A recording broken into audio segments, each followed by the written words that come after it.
সবাই একটু কমেন্ট করে জানিয়ে দাও যে আমার ভয়েস ঠিকঠাক মতো শোনা যাচ্ছে কিনা। সবাই একটু কমেন্ট করে জানিয়ে দাও যে ভয়েস ঠিকঠাক মতো শোনা যাচ্ছে কিনা। সবাইকে শুভেচ্ছা জানিয়ে আজকের ক্লাসটা শুরু করছি। আজকে আমরা পরমাণু গঠন ও নিউক্লিয়ার পদার্থবিদ্যা এই অধ্যায়ের চতুর্থ ক্লাসটা করব। এর আগে আমরা 3টা ক্লাস করছি, আজকে এই অধ্যায়ের চতুর্থ ক্লাস। তো আশা করি সবাই খুব ভালো আছো। তো আজকে আমরা এই অধ্যায়ের 4 নম্বর ক্লাসটা পড়ব। হ্যাঁ, আমিও খুব ভালো আছি। অনেকে এখানে কমেন্ট করছো। নুসরাত জাহান, বুশরা, ইমরি, শাহরিয়ার, ফাহাদ, হাসিব, ফারহানা ইসলাম, তারপরে মোহাম্মদ মোতাহার, হাসিব ইবনে শরীয়তুল্লাহ, ইমডি জাকারিয়া, জেরিন খান। ওকে, আমি ভালো আছি, আশা করি তোমরা সবাই ভালো আছো। দ্রুত সবাই একটু যুক্ত হয়ে যাও। তো আজকে আমরা এই অধ্যায়ের চতুর্থ ক্লাসটা করব। অরিন্দম মল্লিক, দাদা চলে আসলাম। হ্যাঁ, দ্রুত চলে আসো, দ্রুত দ্রুত দ্রুত চলে আসো সবাই, আমরা ক্লাসটা শুরু করে দিব এখনই। ঠিক আছে ভাই, আপনি কি খেলা দেখেন না? খেলা আর কি দেখবো? হ্যাঁ, বাংলাদেশ নিয়ে কোনো তো আশা নাই, তো আর খেলা খেলা দেখে কোনো লাভ নাই। চল। দাদা আপনার চোখ ভালো হয়েছে? হ্যাঁ, চোখ ভালো হয়েছে, চোখ ভালো হয়ে গেছে, চোখে আর কোনো প্রবলেম নাই। তবে একটু হালকা ঠান্ডা লেগে আছে, আসলে ঠান্ডা ছাড়তেছে না। আমার একটু অ্যালার্জির প্রবলেম আছে, তো এই কারণে সর্দি, হালকা কাশি, তারপরে চোখ ফুলে যায় মাঝে মাঝে। মোহাম্মদ রাফিউল ইসলাম, হ্যাঁ তোমার নামটাও পড়ে দিলাম। তো চলো, মোটামুটি সবাই চলে আসছে, আমরা শুরু করি। তো দেখো, আমরা এই অধ্যায়ের 2টা অংশ, তো 2টা অংশের আমরা প্রথম অংশটা পড়তেছিলাম। এই অধ্যায়ের মেইন 2টা অংশের মধ্যে প্রথম অংশটা হচ্ছে বোর পরমাণু মডেলের সাহায্যে এনতম কক্ষপথের, কোন একটা অ্যাটমের এনতম কক্ষপথের বেগ, ব্যাসার্ধ, শক্তি এই সংক্রান্ত আলোচনা। এইটা হচ্ছে প্রথম পার্ট। আর দ্বিতীয় একটা পার্ট আছে, সেই দ্বিতীয় পার্টটা হচ্ছে তেজস্ক্রিয়তা, তেজস্ক্রিয় ক্ষয়সূত্র নিয়ে আলোচনা। তো 2টা পার্টই সমান গুরুত্বপূর্ণ, 2টা পার্ট থেকে বোর্ড কোশ্চেন আসে, ইভেন অ্যাডমিশন টেস্টে কোশ্চেন আসে। তো আজকে আমরা এই প্রথম পার্টের শেষ ক্লাসটা করব। ঠিক আছে, আজকে আমরা প্রথম পার্টের শেষ ক্লাস করব। এর আগে 3টা ক্লাস হয়েছে, তো আজকে প্রথম পার্টের শেষ ক্লাস করব। আমরা গত দিন ম্যাথ প্রবলেম সলভ করতেছিলাম, তো তারই ধারাবাহিকতায় আজকে অনেকগুলো ম্যাথ প্রবলেম সলভ করব, এমসিকিউ প্রবলেম সলভ করব। ঠিক আছে, আমরা প্রথম যে পার্ট, অর্থাৎ হাইড্রোজেন অ্যাটমের এনতম কক্ষপথের বেগ, ব্যাসার্ধ, শক্তি নির্ণয় সংক্রান্ত যে আলোচনা ছিল, সেই আলোচনার প্রেক্ষিতে আমরা আজকে অনেকগুলো ম্যাথ প্রবলেম এবং এমসিকিউ প্রবলেম সলভ করব। তো আমি এখানে অলরেডি কিছু কোশ্চেন লিখে রাখছি। তো আমি নরমালি কোশ্চেন তোলার জন্য টাইম দিই না। ঠিক আছে, কোশ্চেন ভাবার জন্য টাইম দিব, কিন্তু কোশ্চেনটা তোলার জন্য টাইম দিব না। তো তুমি কোশ্চেনটা তোলাটাকে মেইন টার্গেট করবা না, কোশ্চেনটা বোঝাটাকে এবং কোশ্চেনটা নিয়ে তুমি একটু ভাববা, প্রথমে ভাববা। আমি এখানে পিছনে তো লিখে রাখছি কোশ্চেন, তো যখন কোশ্চেন আসবে তুমি কোশ্চেনটা নিয়ে একটু ভাববা। তোমাদের ধরো অপার ভাই তো একটা প্রবলেম লেখা থাকে, সেটা তোলার জন্য টাইম দেয়, কিন্তু আমি কিন্তু দিই না টাইম। এখন তাহলে তুমি এই প্রশ্নটা তুলবা কিভাবে? প্রশ্নটা তুলবা হচ্ছে যখন লেকচার কমপ্লিট হয়ে যাবে, যখন আমি লেকচার শিটটা দিয়ে দিব, তো তখন তুমি লেকচার শিটটা দেখে, লেকচার স্লাইডটা দেখে দেখে প্রবলেমগুলো তুলে নিবা। তো সেই জন্য যতটুকু জায়গা কোশ্চেন লেখার জন্য দরকার, ততটুকু জায়গা ফাঁকা দিয়ে তারপরে তুমি সলভ করবা। তবে আমি যখন একটা কোশ্চেন এখানে নিয়ে আসবো, যে প্রবলেমটা এখানে লেখা থাকবে স্লাইডে, তো আমি সলভ করার আগে তুমি প্রবলেমটা নিয়ে নিজে থেকে একটু ভাববা। কি ক্লিয়ার? বুঝাইতে পারছি? ঠিক আছে, কোশ্চেন তোলার জন্য টাইম চাইবা না, কোশ্চেন তোলার টাইম দরকার নাই আপাতত। আপাতত কোশ্চেনটা নিয়ে ভাবার টাইমটা নিবা। ঠিক আছে, আমি ভাবার জন্য টাইমটা দিব। ঠিক আছে, তোলার জন্য না। তুলতে গিয়ে যদি ভাবতে না পারো, তাহলে কিন্তু কোনো লাভ নেই। ঠিক আছে, তোলার চেয়ে ভাবাটা গুরুত্বপূর্ণ, যে প্রবলেমটা নিয়ে তুমি কি ভাবছো, তারপরে আমি কি সলভ করছি। ঠিক আছে, এই দুইটা মিলাবা। নরমালি কি হয় দেখো, আমি অফলাইন স্টুডেন্টদের বলি, কারণ অফলাইন স্টুডেন্টদের ওদের তো একটু সময় কম পাওয়া যায়, 1 ঘন্টা মাপা সময়। তো এই কারণে একটা প্রবলেম লিখে সাথে সাথে কিন্তু আমি সলভ করে দিই। তো এটা কিন্তু ভালো জিনিস না। একটা প্রবলেম নিয়ে তুমি প্রথমে ভাববা, তারপরে তুমি আমার সলভটা দেখবা। তাহলে হবে কি, এমনও হইতে পারে আমি যেভাবে সলভ করছি, তুমি দেখা গেল সেইভাবে সলভ করো না, অন্য কোনো ভাবে উত্তর মিলাই ফেলছো। তো এটাই হচ্ছে একটা প্রবলেম সলভ করার মজাটাই হচ্ছে এখানে, যে বইয়ে যেভাবে করা আছে বা ক্লাস টিচার যেভাবে করালো, ঠিক আছে, আমরা যেভাবে করাই দিলাম, অথবা কোনো একটা সলভের কোথাও যেভাবে লেখা আছে তুমি ওভাবে না করে তুমি নিজে থেকে কিছু একটা ইনোভেটিভ কিছু একটা করছো। তো এটাই আসলে দরকার। তো এই কারণে প্রবলেমটা নিয়ে কিন্তু ভাববা, আমি আবারও বলতেছি ভাববা, তোলার দরকার নেই। তো চলো দেখো প্রথম একটা প্রবলেম এখানে আছে, বলা হচ্ছে যে কোন পরমাণুর দ্বিতীয় তৃতীয় কক্ষপথের, কোন একটা পরমাণুর দ্বিতীয় তৃতীয় কক্ষপথে আবর্তনরত ইলেকট্রনের বেগ ও পর্যায়কালের গুণফলের অনুপাত। তো বেগকে আমরা কি দিয়ে লিখি? ভি, আর পর্যায়কাল হচ্ছে টি।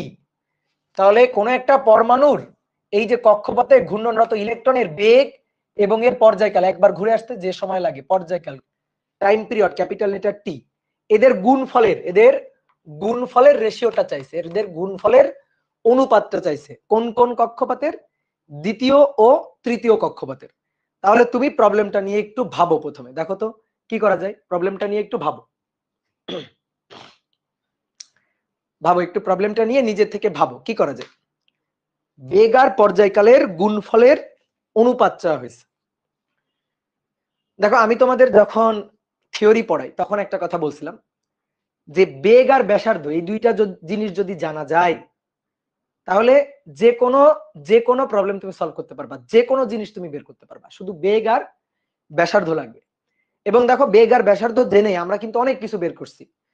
আমরা কিন্তু একটা ম্যাথ প্রবলেম সলভ করছিলাম, ঠিক 1 নম্বর ম্যাথ প্রবলেমটা, সেটা হচ্ছে একটা এনতম কক্ষপথের এনতম কক্ষপথ বলে দিছিল, কততম কক্ষপথ, সেই কক্ষপথের বেগ, ব্যাসার্ধ, পর্যায়কাল, কম্পাঙ্ক, তারপরে কৌণিক বেগ, রৈখিক বেগ, কৌণিক ভরবেগ, রৈখিক ভরবেগ, কেন্দ্রমুখী ত্বরণ, কেন্দ্রমুখী বল, সব কিছু কিন্তু আমরা বের করছিলাম।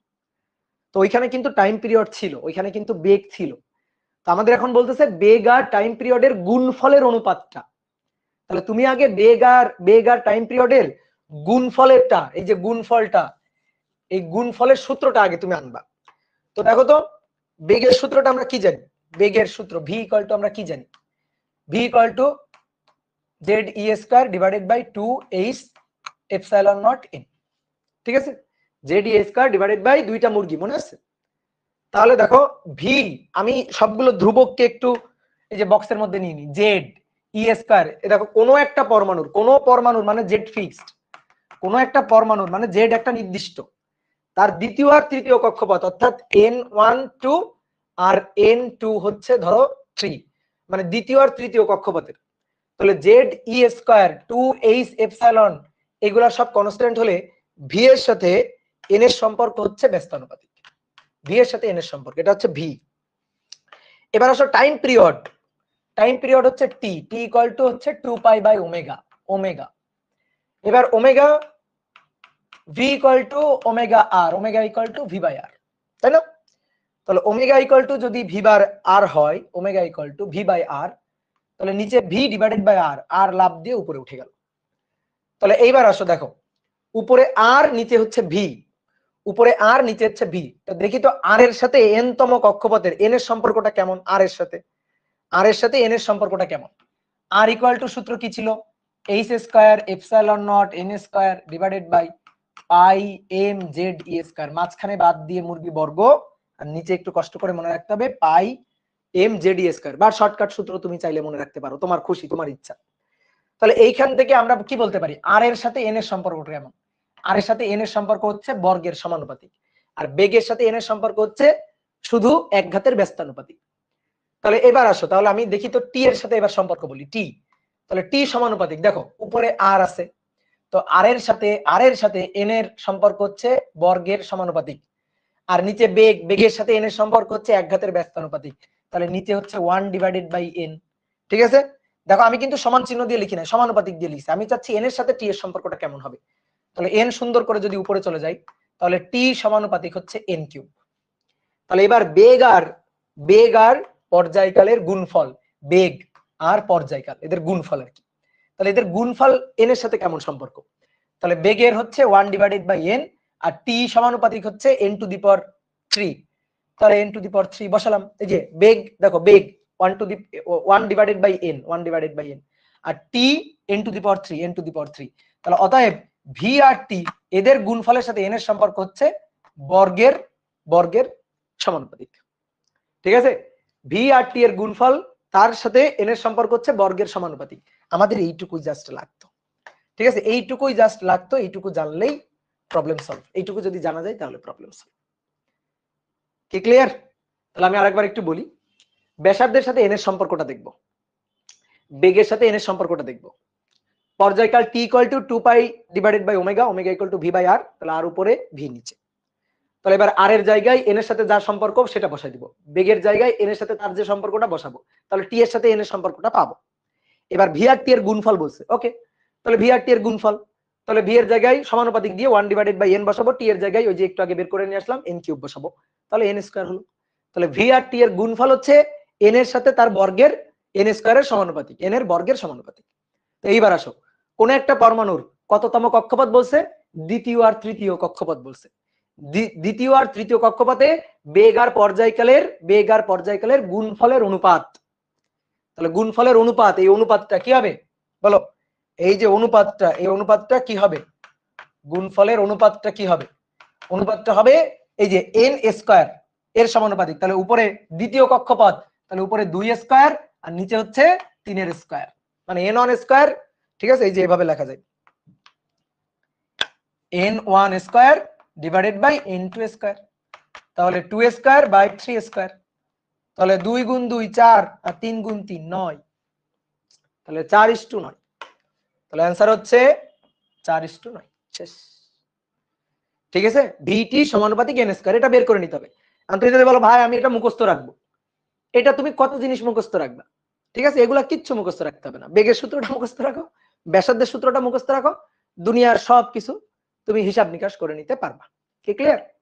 বেগ আর ব্যাসার্ধের সূত্রটা মুখস্থ রাখলে দুনিয়ার সবকিছু বের করে নেওয়া যাবে। তাহলে দেখো তো এগুলা কিন্তু এমসিকিউতে আসবে, ভার্সিটিতে বা বুয়েট প্রিলিতে এই টাইপের প্রবলেম কিন্তু আসবে। ঠিক আছে, এটা কিন্তু যেই মেইনের প্রবলেম, বুঝছো? ঠিক আছে, ওদের কিন্তু এই প্রবলেমটা একবার আসছিল। তো চলো নেক্সট দেখি কি প্রবলেম আছে। এবার 2 নম্বর বলা হচ্ছে বোর মডেল অনুযায়ী, আমি এই পাশে থাকি তাহলে কোশ্চেন দেখতে পারবা।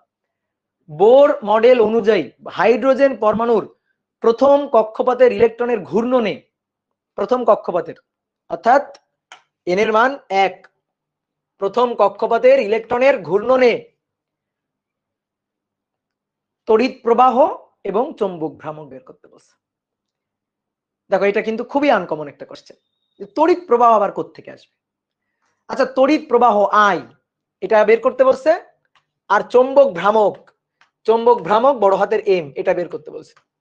দেখো চৌম্বক ভ্রামক এটা তোমরা জানো না। কেন জানো না? কারণ তোমাদের চতুর্থ অধ্যায় শর্ট কোর্সে নাই। তো সমস্যা নেই, আমি তোমাদের চৌম্বক ভ্রামকের সূত্রটা বলে দিলে তুমি ম্যাথ করতে পারবা। চৌম্বক ভ্রামক আমরা পড়ি হচ্ছে সেকেন্ড পার্টের চতুর্থ অধ্যায়। তো সেকেন্ড পার্টের চতুর্থ অধ্যায়, পঞ্চম অধ্যায় এগুলো তো তোমাদের নাই। তো এই কারণে চৌম্বক ভ্রামক এই জিনিসটা তোমার কাছে নতুন। তো সমস্যা নেই, চৌম্বক ভ্রামকের আমি যদি তোমাকে সূত্রটা বলে দিই তাহলে তুমি হিসাব নিকাশ করতে পারবা। ঠিক আছে, আপাতত সূত্রটা বুঝে, সূত্রটা জেনে আমরা হিসাব নিকাশ করতে পারবো। তাহলে তড়িৎ প্রবাহ আর চৌম্বক ভ্রামক চাইছে হাইড্রোজেন অ্যাটমের প্রথম কক্ষপথে ঘূর্ণনরত ইলেকট্রনের। তাহলে এন এর মান কত? 1। তাহলে প্রথম কক্ষপথে ঘূর্ণনরত ইলেকট্রনের আমি বেগ আর ব্যাসার্ধ কিন্তু জানি। ঠিক আছে, বেগ আর ব্যাসার্ধ কিন্তু জানি। তাহলে হাইড্রোজেন অ্যাটমের প্রথম কক্ষপথের, হাইড্রোজেন অ্যাটমের প্রথম কক্ষপথে ঘূর্ণনরত ইলেকট্রনের এটার ব্যাসার্ধ, এটা হচ্ছে নিউক্লিয়াস, ব্যাসার্ধ r1 এবং তার বেগ v1, এইটা কিন্তু আমি জানি, বেগ আর ব্যাসার্ধ কিন্তু আমি জানি। তাহলে r1 যেহেতু প্রথম কক্ষপথ, r1 এটা v1, r1 এর মান হচ্ছে 0.53 অ্যাংস্ট্রম, 53 × 10⁻⁻10 এত মিটার, 0.53 × 10⁻⁻10 মিটার। দেখি তোমরা কেউ একজন আমাকে একটু বেগের মানটা বলো তো, বেগ v1 এই বেগের মানটা বলো তো, 2.16 × 10⁻6 নাকি 2.18 × 10⁻6 মেবি। ঠিক আছে, এগুলো তোমাদের নির্ণয় করা আছে। দেখো যদি বলো এখানে নির্ণয় করতে হবে কিনা, এখানে নির্ণয় করে নিলে তো খুবই ভালো, কিন্তু এগুলো আমরা জানি, এগুলো আগে থেকে জানি কি, তাই তো? ঠিক আছে, বলো দেখি একটু ওয়েব অ্যাপে দেখে নি।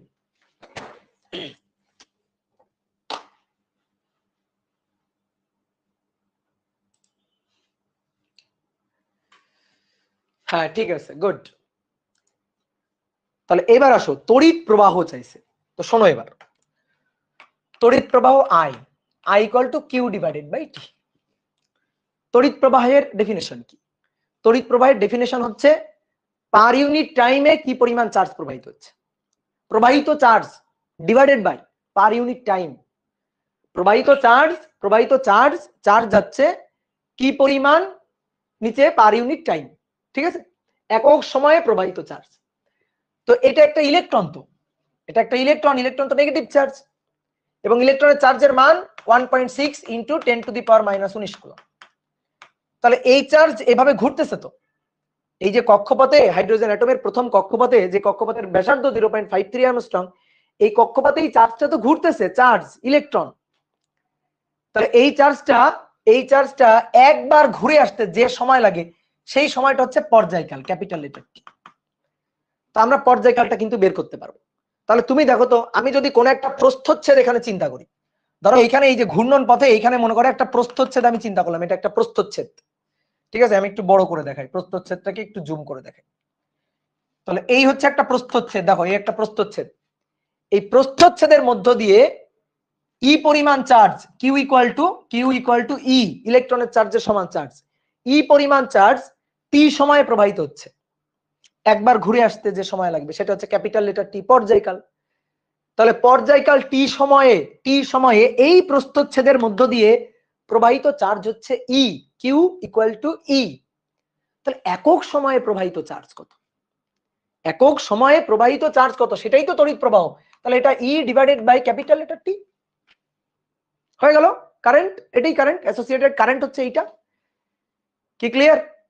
এটা কিন্তু আমরা কারেন্ট ইলেকট্রিসিটিতে এই ম্যাথটা কিন্তু করি, আমি কিন্তু করাই এটা।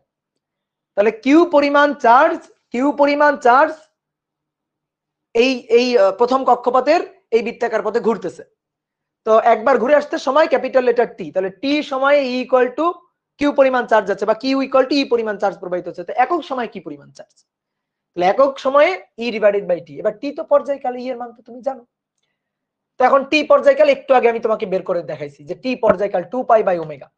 তাহলে ই T equal to 2π divided by omega, তাহলে ওমেগা উপরে চলে গেল। এবার ই ডিভাইডেড বাই হচ্ছে 2π, উপরে omega, V equal to omega R, omega equal to V R. তাহলে ভি ডিভাইডেড বাই আর, তাহলে E V divided by 2πr। এবার ই এর মান হচ্ছে 1.6 ইন্টু 10⁻⁻19 কুলম্ব। ভি এর মান এই যে 2.18 ইন্টু 10⁻6 ডিভাইডেড বাই 2π, আর এর মান 0.53 ইন্টু 10⁻10, এত অ্যাম্পিয়ার তড়িৎ প্রবাহ। বুঝতে পারছো? এর চেয়ে সহজ ম্যাথ হয় বলো? তাহলে আসো আমরা হিসাব করি দেখি। 1.6 এক্সপোনেনশিয়াল ফাংশন -19 গুণ 2.18 exponential function 6 divided by 2 into 3.1416 into 0.53 আর 10⁻10। তাহলে যদি আমার হিসাব নিকাশ ঠিক থাকে তাহলে কারেন্টের মান হচ্ছে, খুবই কম কারেন্ট, কারেন্টের মান হচ্ছে 1.047 into 10⁻³ ampere. That means 1.047 milli ampere. কি ক্লিয়ার? বুঝছো? তাহলে কারেন্ট গেল, তাহলে অ্যাসোসিয়েটেড কারেন্ট আমরা বের করে ফেললাম। এবার বের করতে হবে চৌম্বক ভ্রামক। তো চৌম্বক ভ্রামকের সূত্রটা তো তুমি জানো না, তাহলে আমি আগে তোমাকে চৌম্বক ভ্রামকের সূত্রটা জানাই। চৌম্বক ভ্রামককে বড় হাতের এম দিয়ে প্রকাশ করা হয়, ক্যাপিটাল লেটার এম দিয়ে প্রকাশ করা হয়, আর সূত্রটা হচ্ছে NIA। এন হচ্ছে পাক সংখ্যা, আই হচ্ছে তড়িৎ প্রবাহ, আর এ হচ্ছে ক্ষেত্রফল। তাহলে NIA। তো এন পাক সংখ্যা, এখানে পাক সংখ্যা 1, ঠিক আছে, এখানে পাক সংখ্যা 1। ধরো এরকম ভাবে যদি আমি তার পেঁচা এরকম কুণ্ডলী তৈরি করতাম, তাহলে 10 পাক দিলে 10টা পাক দিলে 10টা পাকের কুণ্ডলী দিলে এন এর মান 10। কিন্তু এখানে তো ইলেকট্রন ঘুরতেছে, পাক সংখ্যা একটাই আসলে। তাহলে এখানে এন এর মান 1, এন এর মান বসবে 1, আই এর মান ওই যে তুমি একটু আগে বের করলা 1.047 ইন্টু 10⁻³ এবার এ হচ্ছে ক্ষেত্রফল। তো দেখো তো এর ক্ষেত্রফল কত, এর এরিয়াটা কত, এর যে এরিয়াটা কত। তো এরিয়াটা হচ্ছে πr², যেখানে আর এর মান হচ্ছে, এটা একটা বৃত্তাকার কক্ষপথ না, তাহলে এর এরিয়াটা, এই বৃত্তের এরিয়াটা লাগবে। তাহলে আর এর মান 0.53 into 10⁻10 angstrom, sorry 10⁻10 metre, 0.53 angstrom, এটা তো আর এর মান, এটা আমার জানা। তাহলে ক্ষেত্রফল πr², ক্ষেত্রফল কি πr²। তাহলে পাই 0.53 ইন্টু 10⁻10 তার স্কয়ার। তাহলে এখান থেকে চৌম্বক ভ্রামক আসবে। চৌম্বক ভ্রামকের একক হচ্ছে এ মিটার স্কয়ার, ঠিক আছে, বক্স এখানে হিসাব করবা, এ মিটার স্কয়ার, এটা হচ্ছে একক। কি ক্লিয়ার? তাহলে চৌম্বক ভ্রামক বের করে ফেললাম, জাস্ট সূত্রটা জানলেই কিন্তু কাজ শেষ। ঠিক আছে, এখন তুমি যদি বলো ভাই একটু বুঝাই দেন সূত্রটা কোত্থেকে আসলো, তাহলে তো আমার চতুর্থ অধ্যায় পড়াইতে হবে, বুঝছো? তো যেহেতু চতুর্থ অধ্যায় নেই, জাস্ট খালি সূত্রটা জেনে রাখো, যদি কখনো আসে অ্যাডমিশন টেস্টে আসতে পারে, বোর্ড পরীক্ষা আসবে না। ঠিক আছে, এই প্রবলেমটা ধরো যদি দিয়ে দেয় অ্যাডমিশন টেস্টে দিয়ে দেয়, যে এইতে আসা প্রবলেম, তো ধরো যদি অ্যাডমিশন টেস্টে দিয়ে দেয়,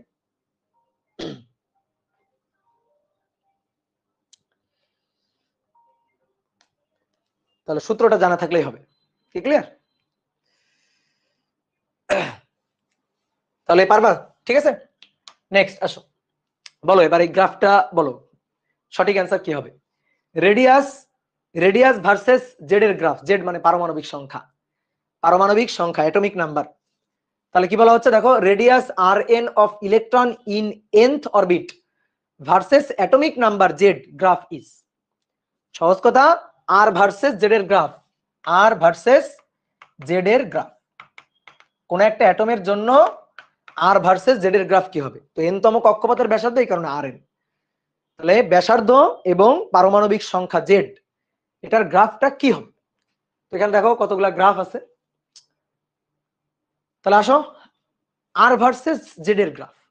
তা আর এর সূত্রটা দেখো, ব্যাসার্ধের সূত্রটা দেখো।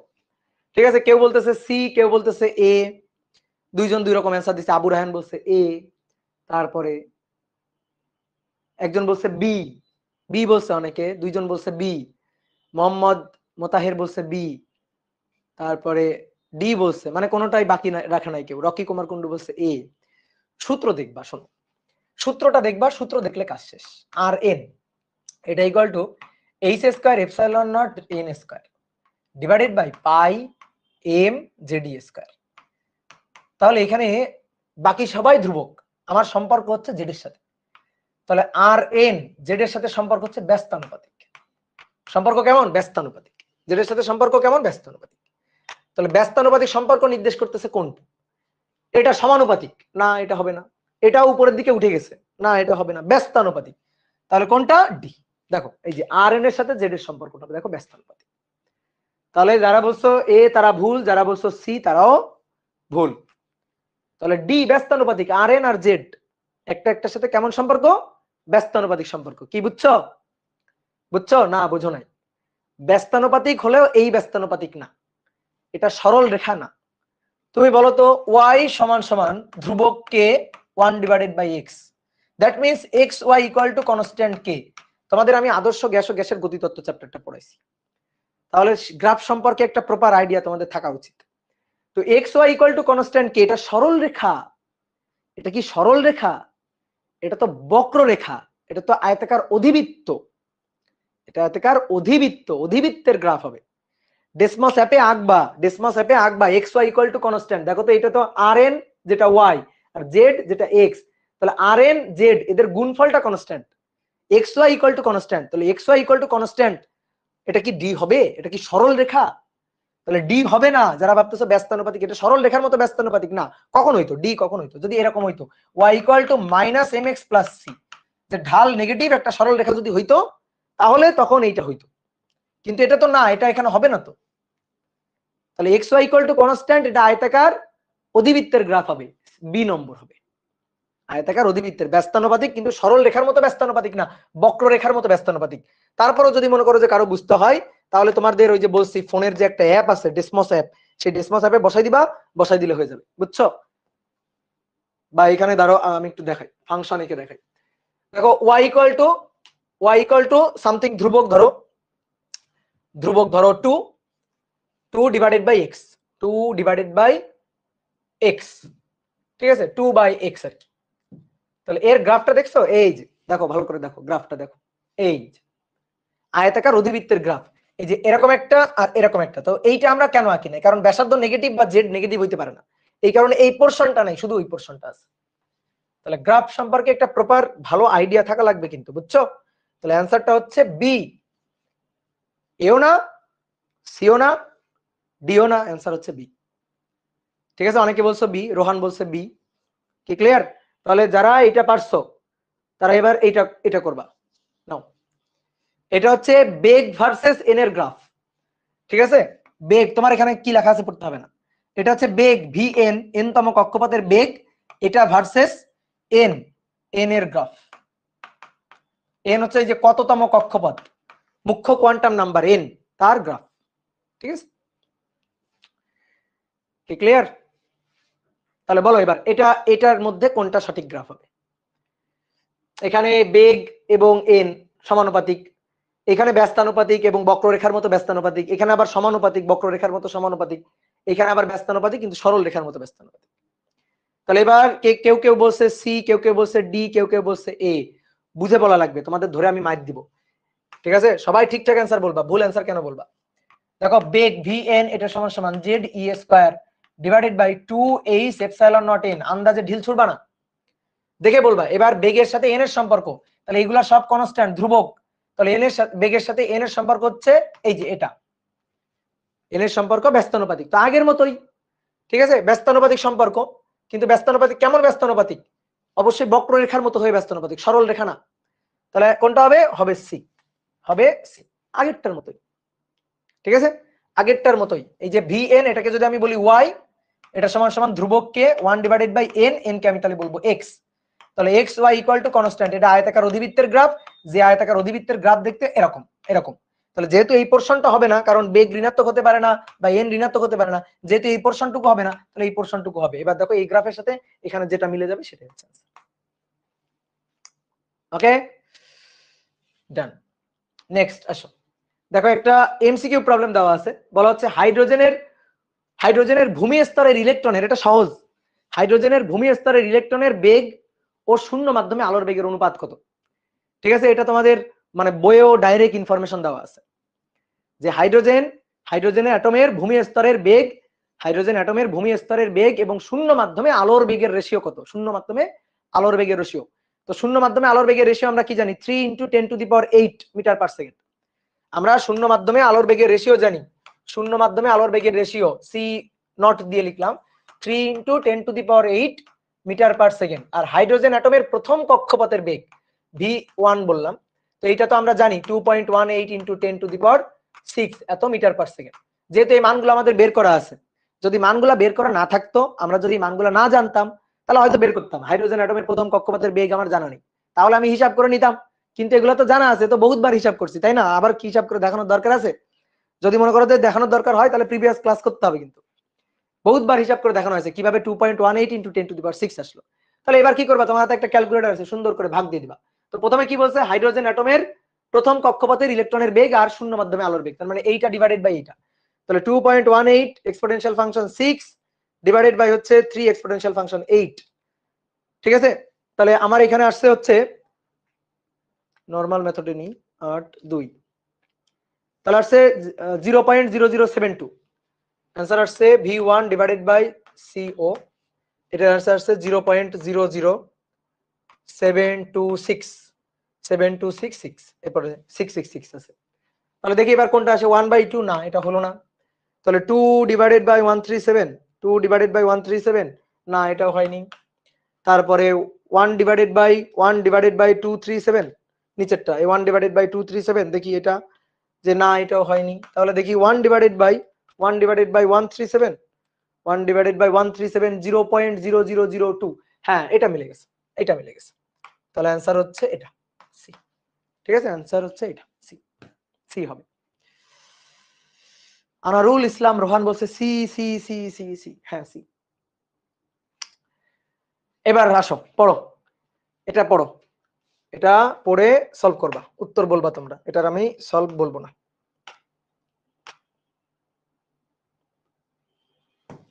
বলো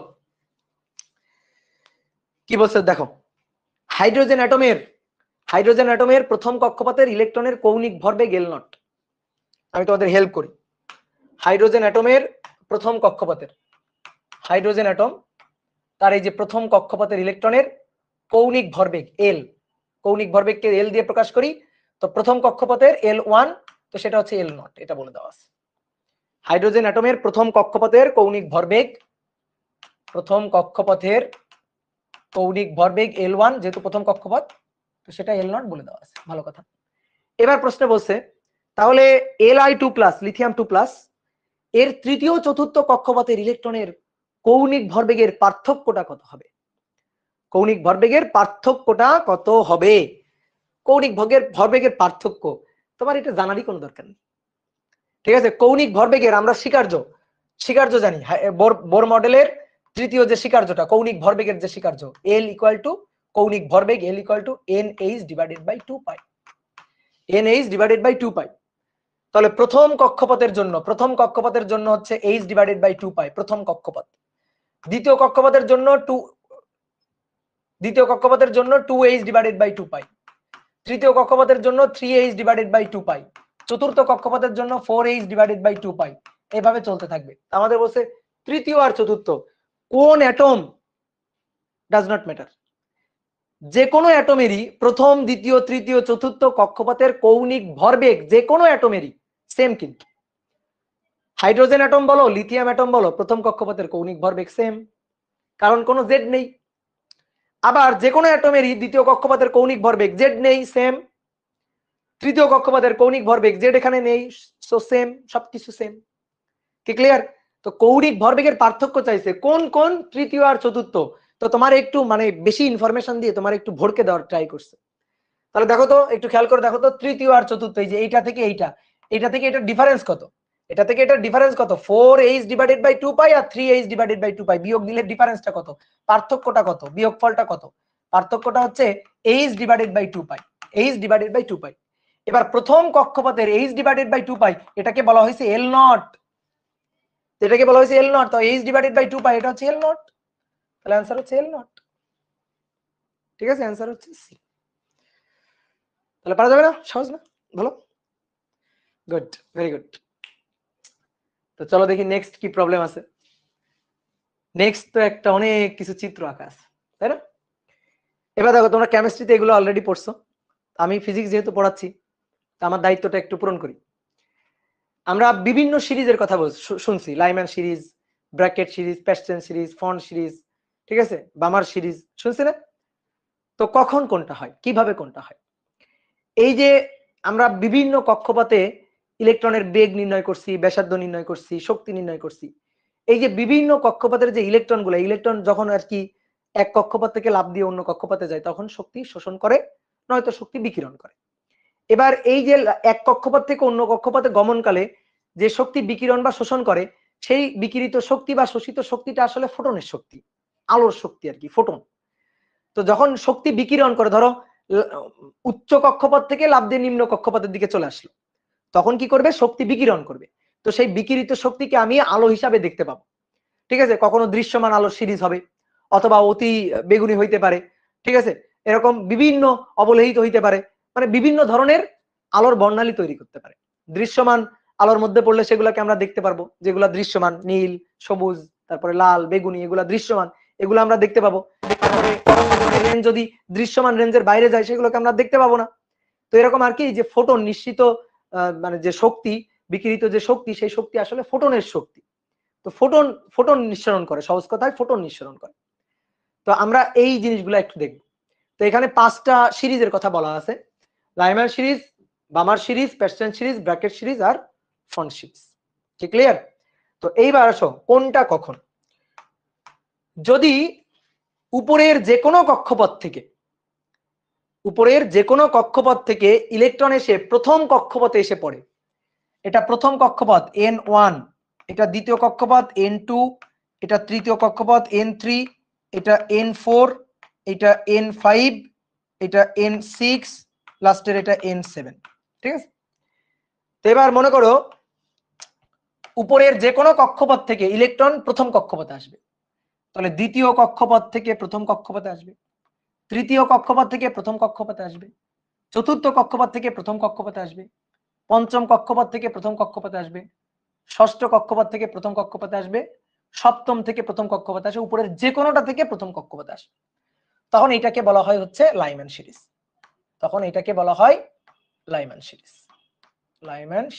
এটা ঠিক আছে? তাহলে লাইম্যান সিরিজের জন্য 1 ডিভাইডেড বাই ল্যামডা, এটা সমান সমান এই যে জেড স্কয়ার আর এইচ, ঠিক আছে? জেড স্কয়ার আর এইচ। তো নরমালি এটা হাইড্রোজেন অ্যাটমের জন্য বলা হয়, তো জেড এর মান 1, তো এই কারণে আমরা সরাসরি লিখে দিই আর এইচ, অর্থাৎ রিডব্যাক কনস্ট্যান্ট।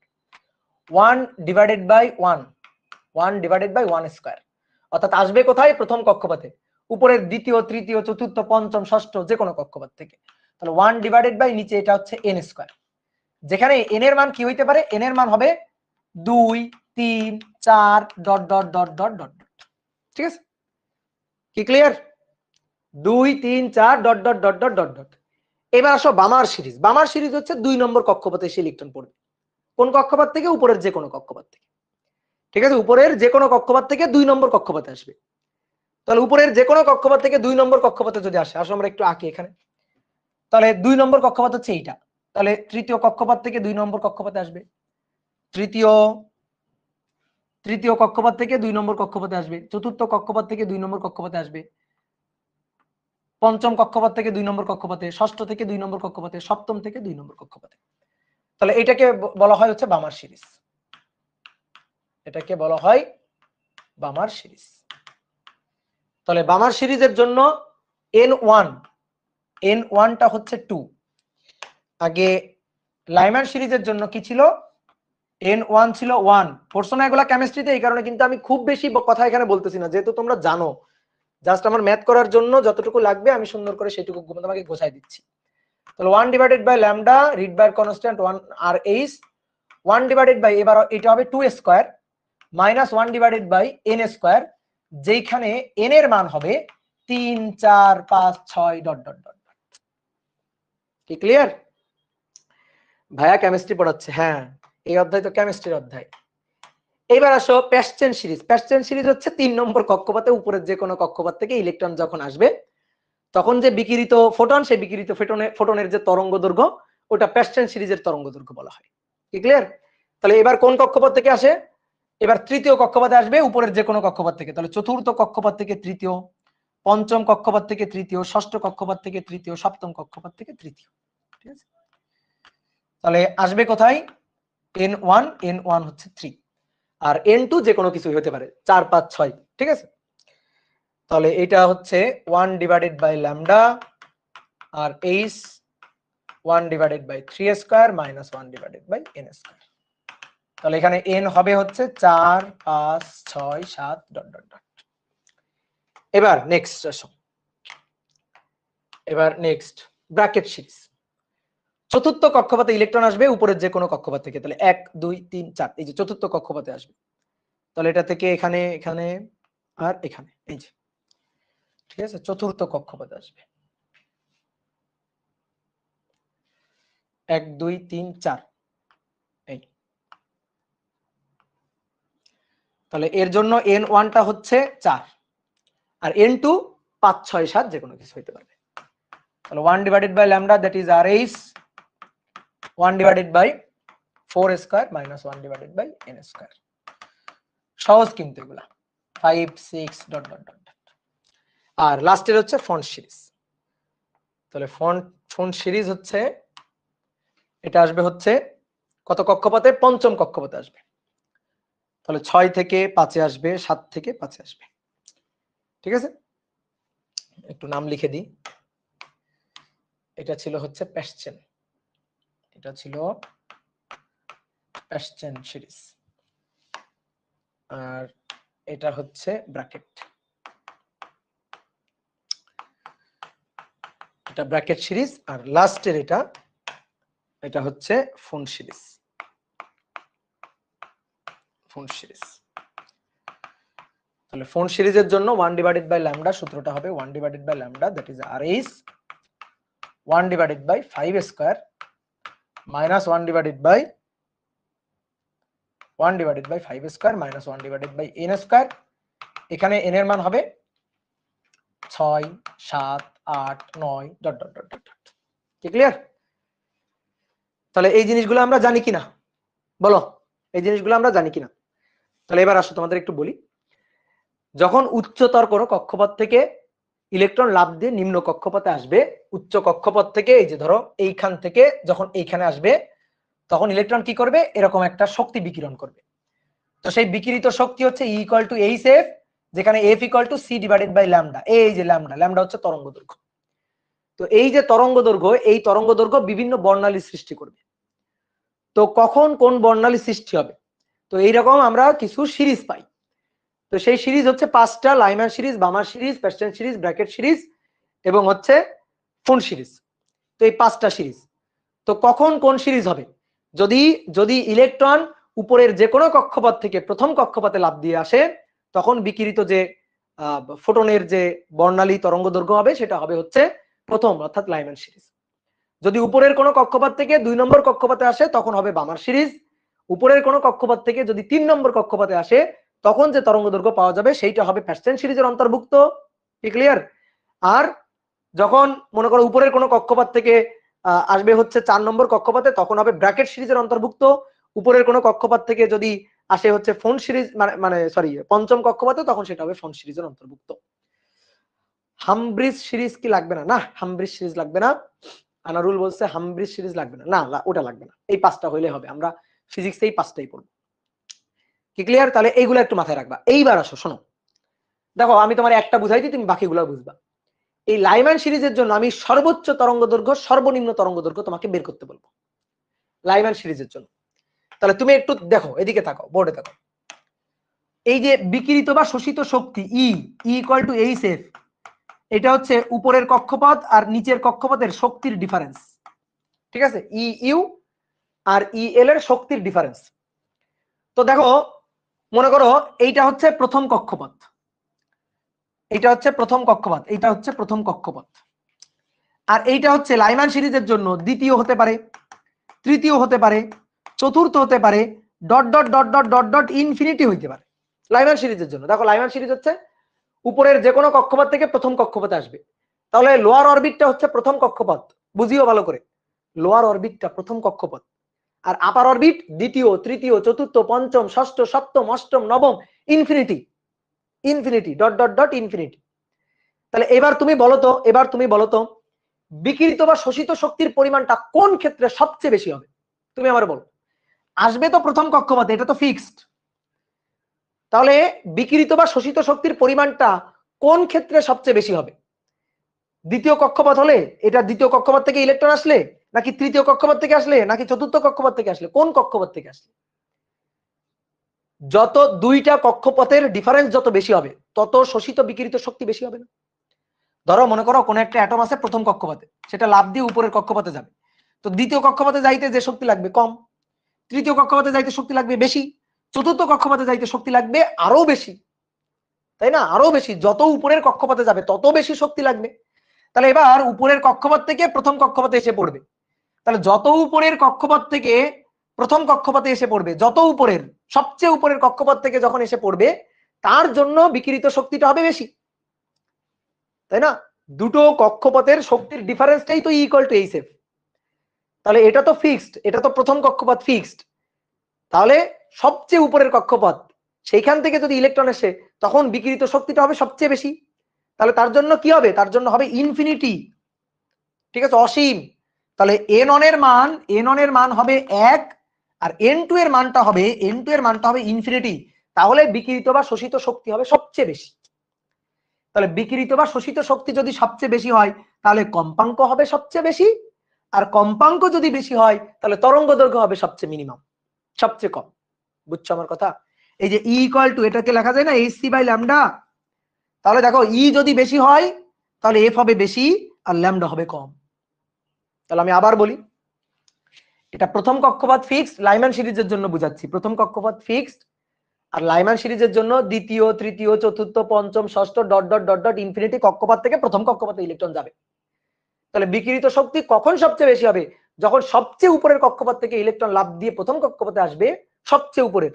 এই দেখো লাইম্যান সিরিজ এখানে আঁকা আছে অলরেডি, এই যে লাইম্যান সিরিজ এখানে আমি এঁকে রাখছি। তো তাহলে এই যে দ্বিতীয় কক্ষপথ থেকে যখন যাবে তখন শক্তি কম, তৃতীয় কক্ষপথ থেকে যখন যাবে তখন শক্তি আরেকটু বেশি, এখান থেকে যখন যাবে তখন শক্তি, বিকিরিত শক্তি আরো বেশি, এই কক্ষপথ থেকে যখন প্রথম কক্ষপথে যাবে তখন আরো বেশি, সপ্তম কক্ষপথ থেকে যখন আসবে তখন শক্তি সবচেয়ে আরো বেশি, এভাবে dot dot dot dot dot dot অসীম থেকে যখন আসবে তখন বিকিরিত শক্তিটা হবে সবচেয়ে বেশি।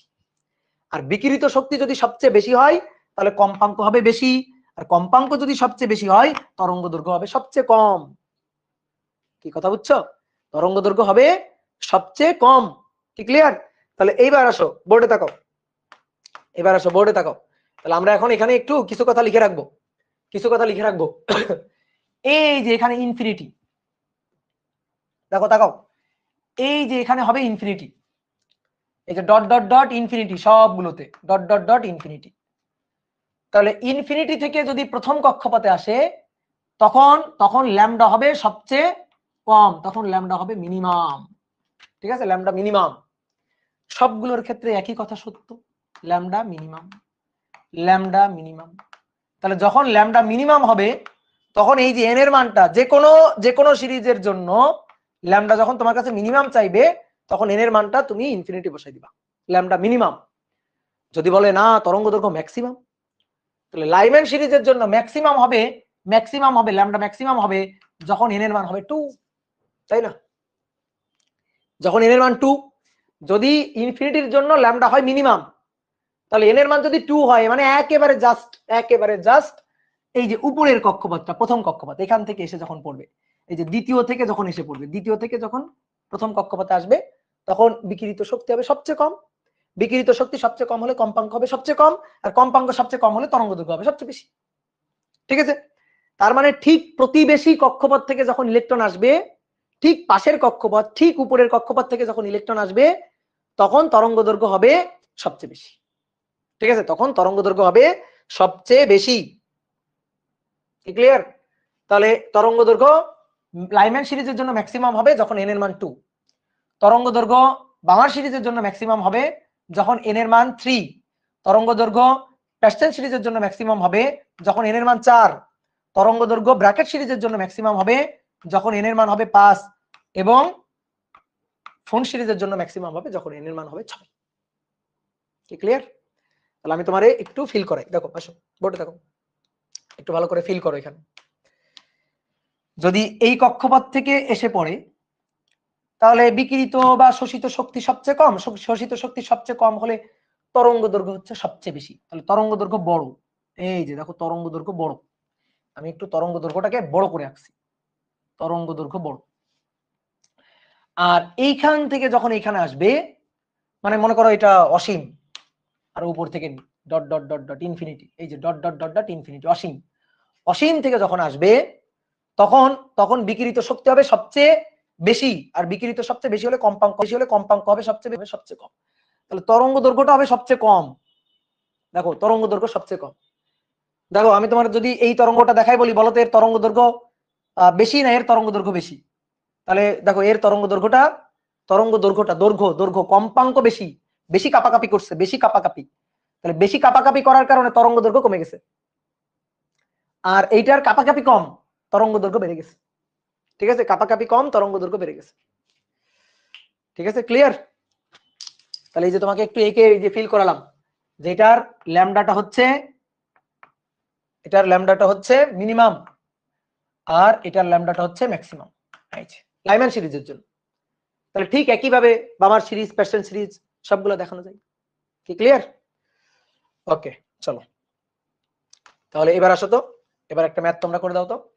বলছে হাইড্রোজেন অ্যাটমের জন্য ব্র্যাকেট সিরিজ এর, লিখো হাইড্রোজেন অ্যাটমের জন্য ব্র্যাকেট সিরিজ এর সর্বোচ্চ ও সর্বনিম্ন বিকিরিত তরঙ্গ দৈর্ঘ্য বের করো। সর্বনিম্ন বিকিরণ তরঙ্গ দৈর্ঘ্য নির্ণয় করো। তরঙ্গ দৈর্ঘ্য নির্ণয় করো। ঠিক আছে, অনেক সময় কিন্তু কম্পাঙ্ক চাইতে পারে, তরঙ্গ দৈর্ঘ্য নির্ণয় করো, আমি তোমাকে এখানে বের করে মানে এখানে প্রশ্ন আরো অ্যাড করে দিলাম, কম্পাঙ্ক নির্ণয় করো।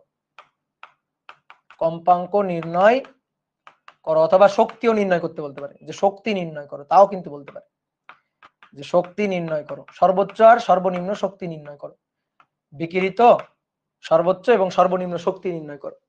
তো যে ল্যামডা বের করতে পারবে সে কম্পাঙ্কও পারবে, সে শক্তিও পারবে, তাই না? যে ল্যামডা বের করতে পারবে সে কম্পাঙ্ক বের করতে পারবে, শক্তিও বের করতে পারবে। তো কোন সিরিজের জন্য? ব্র্যাকেট সিরিজের জন্য। কোন সিরিজ? Brackett series. দেখো কোথায় ব্র্যাকেট সিরিজ? এই যে ডি, যার n1 এর মান 4 আর n2 এর মান মানে n এর মান সেটা 5 6 7 8 dot dot dot dot infinity, কি তাই না?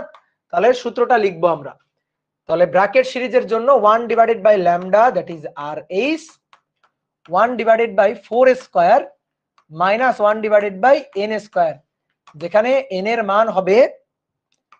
মান হবে 5 6 dot dot dot dot infinity. তো ল্যামডা ম্যাক্সিমামের জন্য এন হবে ইনফিনিটি, আর ল্যামডা মিনিমামের জন্য এন হবে, উল্টা লিখলাম, সরি উল্টা লিখলাম, ল্যামডা, তাই না? হ্যাঁ, ল্যামডা মিনিমামের জন্য এন হবে ইনফিনিটি, আর ল্যামডা ম্যাক্সিমামের জন্য এন হবে 5। কি ক্লিয়ার? তাহলে ল্যামডা ম্যাক্সিমামের জন্য এন হবে 5 আর ল্যামডা মিনিমামের জন্য এন হবে ইনফিনিটি। তো শেষ, ম্যাথ শেষ হয়ে গেছে। এইটুকু বুঝলেই ম্যাথ শেষ, এইটুকু বুঝলেই ম্যাথ কভার। তাহলে আসো দুইবার করতে হবে আর কি, এই সূত্র দুইবার খাটাইতে হবে। তো 1 ডিভাইডেড বাই, প্রথমে আমি ধরো ল্যামডা মিনিমামটা বের করব। তাহলে ল্যামডা মিনিমাম, তাহলে আর এইচ এর মান হচ্ছে 1.097 into 10 to the power 7, 1 divided by 4 square, মিনিমামের জন্য 1 ডিভাইডেড বাই, এটা হচ্ছে ইনফিনিটি। তো কোনো কিছুকে ইনফিনিটি দিয়ে ভাগ করলে বা ইনফিনিটির বর্গ দিয়ে ভাগ করলে তো ভাই জিরোই হবে। তাহলে 1.097 exponential function 7 divided by 4 square, ঠিক আছে? এটার ইনভার্স করলে ল্যামডা পাওয়া যাবে, এটার ইনভার্স করলে ল্যামডা পাওয়া যাবে। ল্যামডা পেয়ে গেছি আমরা অলরেডি। তাহলে অতএব মিনিমাম ল্যামডা মিনিমাম এটার সমান সমান 1.458 into 10 to the power -6 metre. এটা হচ্ছে ল্যামডার মান, তাই না? বলো ঠিক আছে কিনা? এটা হচ্ছে ল্যামডা মিনিমামের মান। তো এটা যদি ল্যামডা মিনিমাম হয় তাহলে এফ মিনিমামটা বের করতে হবে। ল্যামডা মিনিমাম হলে এফ তখন ম্যাক্সিমাম হবে, f maximum. V equal to f lambda মানে c equal to f lambda, তাই তো? তাহলে এফ ইকুয়াল টু কি? C divided by lambda. তাহলে c divided by lambda minimum. দেখো ল্যামডা যখন মিনিমাম হবে এফ তখন ম্যাক্সিমাম হবে, সহজ হিসাব। তাহলে সি হচ্ছে 3 into 10 to the power 8 divided by 1.458 into 10 to the power -6। তাহলে আসো 3 exponential function 8 divided by answer, তাহলে 2.0568 into 10 to the power 14 hertz, ঠিক আছে? এটা হচ্ছে কম্পাঙ্ক। আর কম্পাঙ্ক সর্বোচ্চ হলে বিকিরিত শক্তি হয় সর্বোচ্চ। কেন? কারণ দেখো ই ম্যাক্স ইকুয়াল টু তো এইচ এফ, তাহলে এফ ম্যাক্স, এইচ তো কনস্ট্যান্ট। তাহলে 6.626 into 10 to the power -34 into f max 2.0568 into 10 to the power 14। একে যদি ভাগ দাও ইলেকট্রোভোল্ট এককে নিলে, এটা তো জুল হলো। তো তুমি কিন্তু জানো এগুলো অলরেডি, কিন্তু আমি তোমাকে শিখাইছি। 1.6 ইনটু 10 টু দি পাওয়ার -19 দিয়ে ভাগ দিলে একবারে ইলেকট্রোভোল্ট এককে চলে আসবে। 6.626 এক্সপোনেনশিয়াল ফাংশন -34, হিসাবে খুবই পটু হইতে হবে, বুঝছো? 1.6 এক্সপোনেনশিয়াল ফাংশন -19, হিসাবে খুবই পটু হইতে হবে, না হলে কিন্তু হবে না। তাহলে এটার অ্যান্সার হচ্ছে 0.851 এত ইলেকট্রোভোল্ট, এত ইলেকট্রোভোল্ট। তাহলে এটা আমরা ল্যামডা মিনিমামটা করলাম, ঠিক আছে? ল্যামডা মিনিমামটা করছি। Lambda minimum, F maximum, F maximum হওয়ার কারণে ই হচ্ছে ম্যাক্সিমাম। তাহলে তোমার কাজ হচ্ছে এবার ল্যামডা ম্যাক্সিমাম বের করা, এফ মিনিমাম বের করা, ই মিনিমাম বের করা। করো করো, এবার তোমরা করো। এবার আমি একটু বসে রেস্ট নিই।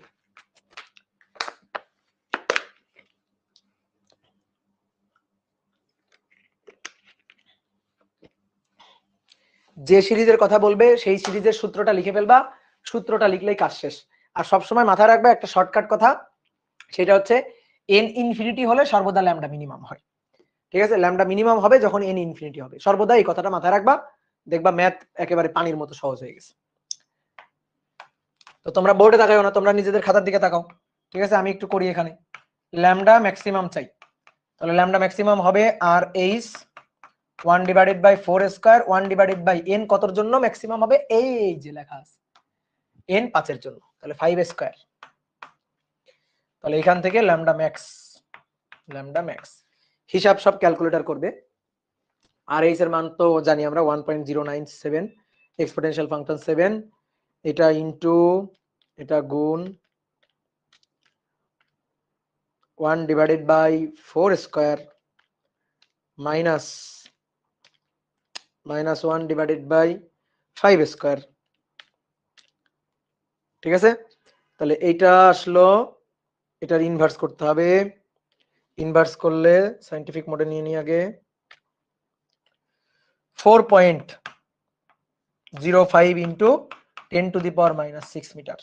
ঠিক আছে, এই যে ইফরাত রায়ান বের করে ফেলছে, গুড, ভেরি গুড।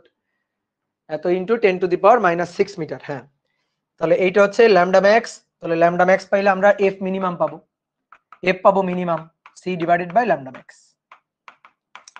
তাহলে 3 into 10 to the power 8 divided by 4.05 into 10 to the power minus 6। তাহলে 3 exponential function 8 divided by answer, তাহলে 7.404 ইন্টু 10 টু দি পাওয়ার 13 এত হার্টজ। এবার তাহলে ই মিনিমাম পাবো, যেহেতু এফ মিনিমাম তাহলে equal to H F. F minimum হওয়ার কারণে এটা হবে মিনিমাম।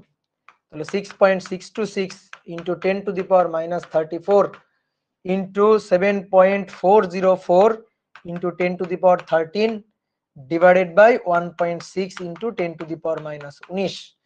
দেখি এটা কত ইলেকট্রোভোল্ট আসে। 6.626 exponential function minus 34 divided by 1.6 exponential function minus 19। তাহলে অ্যান্সার হবে হচ্ছে 0.3066 ইলেকট্রোভোল্ট। শেষ। কি বুঝতে পারছো? তাই না? সহজ না? দেখো, খুবই সহজ জিনিস। ঠিক আছে, ফিজিক্স সহজ এবং কেমিস্ট্রি যখন ফিজিক্সের মধ্যে চলে আসে তখন আরো সহজ। এবার আসো দেখি, হাইড্রোজেন পরমাণুর, তোমাদের ইসাক স্যারের বইয়ের ম্যাথ, হাইড্রোজেন পরমাণুর প্রথম কক্ষপথে ইলেকট্রনটি 1 সেকেন্ডে কতবার আবর্তন করে? 1 সেকেন্ডে কতবার আবর্তন করে? ঠিক আছে, হাইড্রোজেন পরমাণুর প্রথম বোর কক্ষপথের ইলেকট্রনটি 1 সেকেন্ডে কতবার আবর্তন করে? ভাইয়া আমার একটা প্রশ্ন ছিল, বলো। নূর নবী বিপ্লব, তোমার কি প্রশ্ন আছে বলো। হাইড্রোজেন পরমাণুর প্রথম কক্ষপথের ইলেকট্রনটি 1 সেকেন্ডে কতবার আবর্তন করে? আরে ভাই কম্পাঙ্ক চাইছে, কম্পাঙ্ক। ঠিক আছে, 1 সেকেন্ডে কতবার আবর্তন করে তার মানে কি চাইছে? চাইছে কম্পাঙ্ক কত, কম্পাঙ্ক এফ চাইছে, এফ। ঠিক আছে, তাহলে এফ বের করতে হবে।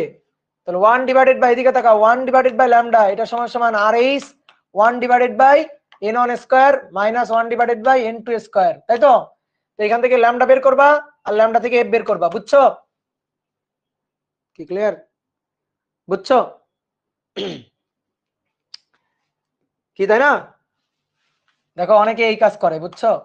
ধরো যখন মনে করো থিওরির জ্ঞানটা হালকা হয়ে যায়, যখন খালি সূত্র মাথায় থাকে, থিওরির ব্যাপার স্যাপার আর মাথায় থাকে না, তখন অনেকে এই কাজগুলা করে। কিন্তু এফ, ঠিক আছে, এফ কম্পাঙ্ক, তোমার এই কম্পাঙ্ক চাইছে। এটা কোন কম্পাঙ্ক?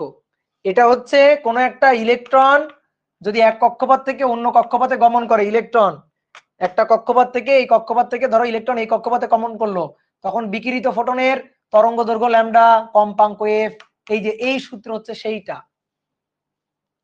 তাই না? এই সূত্র হচ্ছে সেই সূত্রটা। এখানে আমাদের কি চাইছে?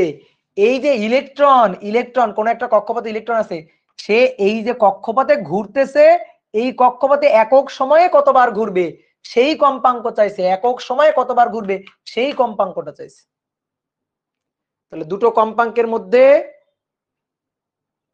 গোটলা পাকানো যাবে না, দুটো একসাথে মিশায়ে খিচুড়ি বানানো যাবে না, কিন্তু মাথায় রাখতে হবে কোন কম্পাঙ্ক চাইছে। ঠিক আছে, একটা হচ্ছে বিকিরিত ফোটনের কম্পাঙ্ক আর একটা হচ্ছে ইলেকট্রন কক্ষপথে ঘুরতেছে, একক সময় কতবার ঘুরে আসে সেই কম্পাঙ্ক। দুটো কম্পাঙ্ক আলাদা জিনিস, বুঝছো? তাহলে আমাদের কোন কম্পাঙ্কটা চাইছে? হাইড্রোজেন অ্যাটমের প্রথম কক্ষপথে ইলেকট্রন একক সময় কতবার ঘুরে আসে সেই কম্পাঙ্কটা চাইছে, সেই কম্পাঙ্কটা চাইছে। তাহলে কম্পাঙ্ক এফ, এফ ইকুয়াল টু কম্পাঙ্ক এফ লাগবে আমাদের। তাহলে omega equal to 2 pi f না? দেখো তো মনে পড়ে, omega equal to 2 pi f, 2 pi f. তাহলে আমাদের এফ লাগবে, f equal to omega divided by 2 pi, omega divided by 2 pi. এবার omega V equal to omega R, omega equal to V by আর, তাহলে ভি ডিভাইডেড বাই এই যে 2 pi আর। তাহলে এবার বেগের মান হিসাব করে বসাবা, যেহেতু আমরা জানি একবারে বসা দিচ্ছি 2.18 ইন্টু 10⁶, আর 2 পাই গুণ আর এর মান 0.53 ইন্টু 10⁻⁻10। তাহলে এবার দেখি একক সময়ে কতবার আবর্তন করে, কম্পাঙ্কটা কত।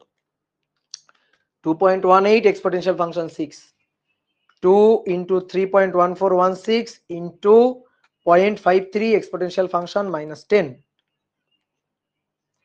তাহলে 6.546 ইন্টু 10⁻15 হার্টজ একক সময় এতবার আবর্তন করে, বুঝছো? এক সেকেন্ডে ইলেকট্রন এতবার আবর্তন করে, দেখছো কতবার? 10⁻15, চিন্তা করতে পারছো? তাহলে 6.5, দেখো এইটা না, এইটা না, এইটা না, তাহলে ধারে কাছে অ্যান্সার হচ্ছে এইটা, এটাই অ্যান্সার এই। ঠিক আছে, চলো দ্রুত তুলে নাও।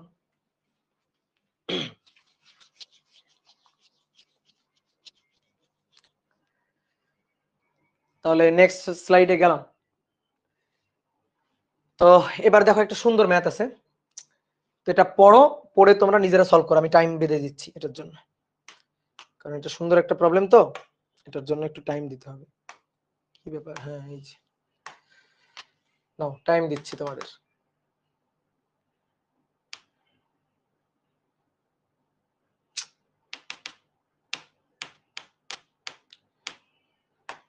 দুই মিনিট টাইম দিলাম, নাও উত্তর বের করার জন্য। ম্যাথ কিন্তু তোলার জন্য টাইম দিই নাই, উত্তর বের করার জন্য, ভাবার জন্য। ভাবো, পড়ো, প্রশ্ন পড়ে ভাবো।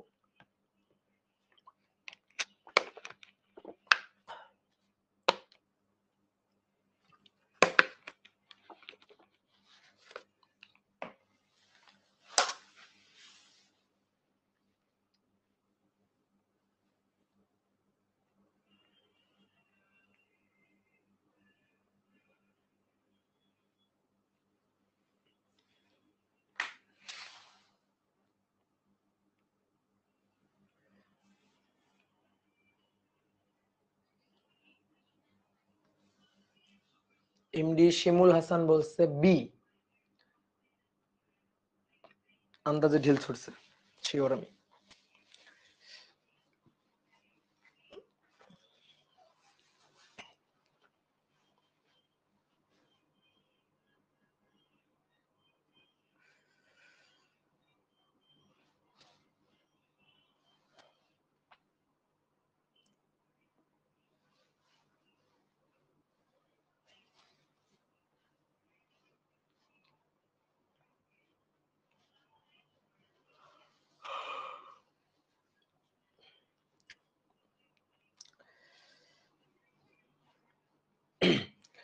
আনারুল ইসলাম রোহাল বলছে সি। এমডি শিমুল হাসান কথা সত্য, হ্যাঁ এই যে আন্দাজে ঢিল ছুটছো, কথা সত্য। নাজমুন নাহার বলছে এ, নয়ন বলছে বি, সাজ্জাদ বলছে ডি মে বি, আচ্ছা মে বি। রকি কুন্ডু বলছে সি। ওকে, দেখি আমরা কোনটা হইতে পারে। লাবিব হোসেন বলছে 4 and 2 হতে পারে। আচ্ছা, তাহলে দেখো এবার আমি একটু করি, তোমরা তো ভাবলা, তোমরা তো হিসাব করলা নিজেরা, এবার আমি করি। দেখো প্রথম লাইনটাতে এমন কোনো কথাই নেই, প্রথম লাইনটা ফাও। হাইড্রোজেন পরমাণুর ইলেকট্রনটি N1 থেকে N2 কক্ষপথে গমন করে, মানে সংক্রমণ ঘটায়, মানে এক কক্ষপথ থেকে অন্য কক্ষপথে গমন করে। হাইড্রোজেন অ্যাটমের তো ইলেকট্রন একটাই, সেই ইলেকট্রন N1 থেকে N2 কক্ষপথে যায়। এটা হচ্ছে প্রথম লাইনের কথা। তারপরে আমাদের বলছে বোর তত্ত্ব অনুযায়ী প্রাথমিক স্তরে ইলেকট্রনটির পর্যায়কাল অন্তিম স্তরের পর্যায়কালের 8 গুণ, অর্থাৎ N1 এটা হচ্ছে প্রাথমিক, N1 এটা প্রাথমিক, আর N2 এটা হচ্ছে অন্তিম, এটা অন্তিম। তো বলা হচ্ছে প্রথম কক্ষপথের অর্থাৎ প্রাথমিক স্তরে, এই যে প্রাথমিক, প্রথম কক্ষপথ না সরি প্রাথমিক, মানে নিচের যে স্তর লোয়ার অরবিট আর কি, সেই লোয়ার অরবিটে ইলেকট্রনটির পর্যায়কাল অন্তিম স্তরে পর্যায়কালের 8 গুণ, অন্তিম স্তরে পর্যায়কালের 8 গুণ। কি লাগবে? পর্যায়কাল টি লাগবে। তো আসো আগে টি এর সূত্রটা খুঁজে বের করো। টি ইকুয়াল টু কি? তো T equal to 2 pi by omega, R omega equal to V by আর। তাহলে 2 পাই উপরে আর নিচে ভি, এই যে omega equal to v divided by r, r চলে গেল উপরে। তাহলে টি এর সাথে এন এর সম্পর্ক, তো অলরেডি কিন্তু এটা দেখাইছি, একবারে কিন্তু আমি লিখতে পারি টি সমানুপাতিক এন স্কয়ার, একবারে কিন্তু লেখা যায় কি যায় না। আর যদি মনে করো না যায়, তাহলে আর এর সাথে এন এর সম্পর্ক হচ্ছে, আর এর সাথে এন এর সম্পর্ক কেমন, আর এর সাথে বলো, আর এর সাথে পাই এস r equal to h square epsilon not n square divided by pi m Z e square. তাহলে এই যে এন স্কয়ার, তাহলে উপরে এন স্কয়ার, ঠিক আছে, আর নিচে সরি আমি এন স্কয়ার বলে ফেলছিলাম, টি এর সাথে সম্পর্ক না, টি এর সাথে হচ্ছে এন কিউব, আর নিচে বেগ, বেগের সাথে সম্পর্ক হচ্ছে 1 ডিভাইডেড বাই এন, তাহলে এন কিউব, এটা কিন্তু প্রথমেই করা, এই যে এন কিউব, এই যে এটা হচ্ছে সূত্র। তো এগুলা একবারে মনে রাখা যাবে না, মনে থাকবেও না, একবারে মনে রাখা যাবে না, এটা মনে থাকবেও না, তো এই কারণে তুমি হিসাব করে নিবা, কোনো সমস্যা নেই। তাহলে এটুকু জানলেই ম্যাথ শেষ। এবার কি বলছে দেখি, এবার বলতেছে T1, দেখো তাহলে এখান থেকে আমরা লিখতে পারি T1 বাই T2, এটা সমান সমান N1 বাই N2 তার কিউব। এবার প্রাথমিক স্তরের পর্যায়কাল হচ্ছে T1, আর অন্তিম স্তরের পর্যায়কাল হচ্ছে T2। তো কি বলছে, বোর তত্ত্ব অনুযায়ী প্রাথমিক স্তরে ইলেকট্রনটির পর্যায়কাল, প্রাথমিক স্তরে ইলেকট্রনটির পর্যায়কাল অন্তিম স্তরে ইলেকট্রনটির পর্যায়কালের 8 গুণ, অন্তিম স্তরে ইলেকট্রনের পর্যায়কাল হচ্ছে T2 তার 8 গুণ। তাহলে T2 যদি হয় T, তাহলে T1 হবে 8 গুণ T2 এর 8 গুণ, T2 যদি হয় T, তাহলে T1 হবে T2 এর 8 গুণ, অর্থাৎ T এর 8 গুণ, T ইন্টু 8 মানে 8T, বুঝছো, 8T। তাহলে T আর T কাটাকাটি গেল, N1 আর N2 তার এখানে কিউব, তাহলে এই পাশে আসলে রুট কিউব হবে, তাহলে রুট কিউব করলে N1 বাই N2 এটা সমান সমান আমরা পাই 4 বাই 1, সরি 2 বাই 1, 2 বাই 1, কারণ 8 কে রুট কিউব করলে তো 2 হয়, তাহলে 2 বাই 1 হবে। অর্থাৎ যে দুটো কক্ষপথ, সেই দুটো কক্ষপথের n এর রেশিও হবে 2 বাই 1 আর 1 বাই 2, দুটো কক্ষপথের n এর রেশিওটা হবে, n এর যে রেশিওটা, সেই রেশিওটা হবে 2 আর 2 বাই 1 এবং 1 বাই 2, এরকম কিছু একটা হবে, তাই না? কি ক্লিয়ার? তাহলে এবার আসো, এখানে আসো, তাকাও, 4 6 রেশিও কি 2 1 হয়? হয় না। 6 4 রেশিও কি 2 1 হয়? না। 8 2 রেশিও কি 2 1 হয়? না। 4 2 রেশিও 2 1 হয়। তাহলে তাদের সম্ভাব্য মান হতে পারে 4 আর 2, সম্ভাব্য মান হতে পারে কত? 4 আর 2, এই তো মিলে গেল। কি কথা বুঝছো? সহজ। আমার দেখতে হবে এন এর সাথে সম্পর্ক কেমন, টি এর সাথে এন এর সম্পর্কটা কেমন, এইটা দেখলেই কাজ শেষ। এখন যদি তোমার একবার এটা মনে থাকে তাহলে তো খুবই ভালো, আর যদি মনে না থাকে তাহলে একটু কষ্ট করে হিসাব করে নিবা। ঠিক ক্লিয়ার? আমি এই দেখো, এই যে আমি হিসাব না করে যখন বলতে গেছিলাম তখন কিন্তু আমি বলে ফেলছিলাম টি সমানুপাতিক এন স্কয়ার, ঠিক আছে, হিসাব না করে বলতে গেছিলাম, এই কারণে একটু হিসাবের উপরে জোর দিবা। সূত্র টুত্র মনে মানে মুখস্থ করলে তো সব মনে থাকবে, আর কত মুখস্থ করবা তুমি বলো, তাই না? কি ক্লিয়ার? তাহলে আন্দাজে যারা ডি ডি বলছিল তাদের হয়ে গেছে। হ্যাঁ, এবার আসো, লাস্ট একটা ম্যাথ আমরা করবো আজকের ক্লাসে, সেটা খুবই ইম্পর্টেন্ট একটা ম্যাথ, এটা কিন্তু সৃজনশীল প্রশ্ন হিসাবে আসবে, এটা কিন্তু আমাদের ইসাক স্যারের বইতেও আছে। তাহলে প্রশ্নটা মনে মনে একটু পড়ো আর ভাবো। দেখো, প্রশ্ন পড়ার জন্য একটু টাইম দিও, প্রশ্ন পড়ার জন্য 1 মিনিট টাইম দিলাম, প্রশ্ন পড়ো।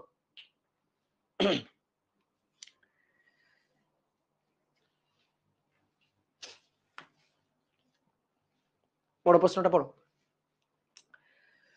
18 ইলেকট্রোভোল্ট শক্তি সম্পন্ন ইলেকট্রনের সঙ্গে একটি হাইড্রোজেন অ্যাটমের ধাক্কা লাগে, ধাক্কা লাগার পরে পরমাণুটি উচ্চতর শক্তিতে উত্তেজিত হলো, মানে উচ্চতর কক্ষপথে, কোনো একটা কক্ষপথে চলে গেল এবং ইলেকট্রনটির গতি গেল কমে।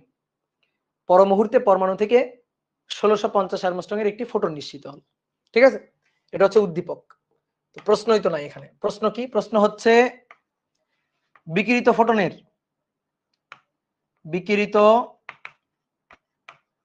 ফোটনের শক্তি, বিকিরিত ফোটনের কম্পাঙ্ক ও শক্তি নির্ণয় করো,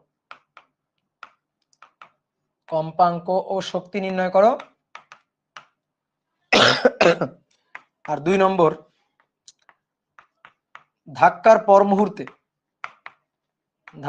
পরে ইলেকট্রনটির বেগ কত, ধাক্কার পরে ইলেকট্রনটির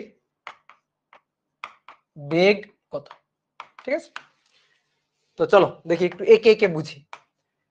এটা হচ্ছে একটা হাইড্রোজেন অ্যাটম, হ্যাঁ, এই যে এটা হচ্ছে একটা হাইড্রোজেন অ্যাটম। তো হাইড্রোজেন অ্যাটমের ধরো এটা হচ্ছে নিউক্লিয়াস, এই যে হচ্ছে নিউক্লিয়াস, এই অংশটুকু নিউক্লিয়াস।